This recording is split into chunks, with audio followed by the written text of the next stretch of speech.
Me finding the record really wasn't that cool of a story, but what I did after I got it was where it all happened. You know I love you, yes I do. It was my first Memphis recording service, acetate, and of course I had to have it, and I didn't know anything about it. The acetate label said Memphis Recording Service, Heathens, Steady Girl, and somebody wrote December 8th, 1956 on it, which was cool because it's 4 days after the so-called $1 Million Quartet session with Elvis and Johnny Cash and Carl Perkins and Jerry Lee Lewis. But luckily when I bought it, whoever had it years and years ago had typed up the names of who played on it and put the date on there, and that's how I was able to start looking for the people, because if that wouldn't have been on there. Well, when we met I didn't know. They all went to East High School, but they weren't all the same age. Colin Heath, his last name was Heath, so I'm assuming Heathens was a play on his last name, Heath Heathens. And then the girl that co-wrote the song with Colin, Kay, was his girlfriend, eventually his wife, for a short time. And then Roger Fakes played lead guitar, David Gibson on piano, and Joe Bauer on drums, who was one of the easiest people to find because he ended up being in a very large 60s band called the Youngbloods. So come on over here and be my steady girl. Roll it, Rod, roll it.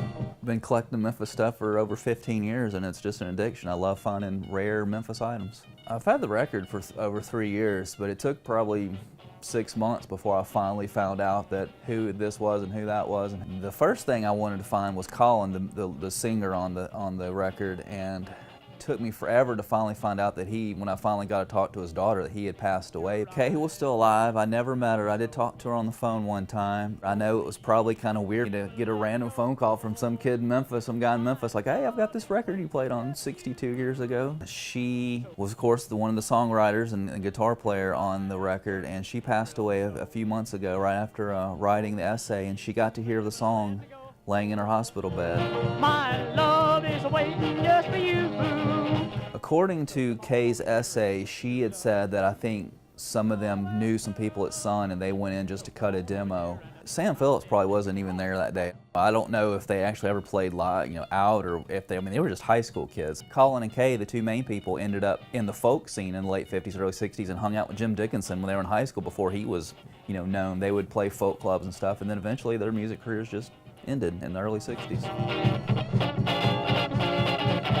From the get-go, it was just me trying to do it, and then when I finally found the family, they had no idea this existed. I mean, the family hadn't even heard the mom and dad play and sing together. This new label in Memphis, Black and White Records, approached me, and I played it for them. They loved it just as much as I did, so they helped fund it and put it all together, and Mike McCarthy and a few other people worked on the art, and it all just happened. This is my first time putting one out. Mostly at the beginning, I just wanted to get some made for the family.